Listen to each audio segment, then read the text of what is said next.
की राग कशामुळे येतो? आजकाल हा राग जो आहे हा सगळ्यांचाच प्रॉब्लेम झालेला आहे. मोठा असो, छोटा असो, कोणी असो, हा राग जो आहे याचं मुख्य कारण असं आहे की आपल्या जर मनाविरुद्ध काही घडलं तर आपल्याला राग येतो.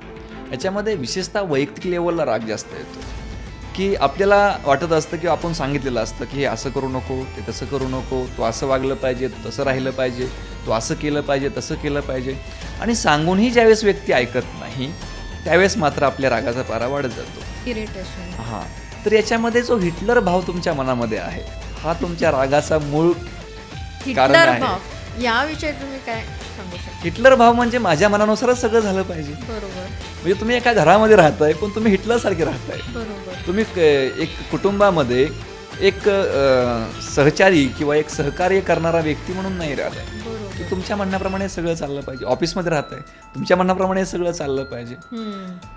तर हे जे राग आहे तो त्याच्यामुळेच येत असतो.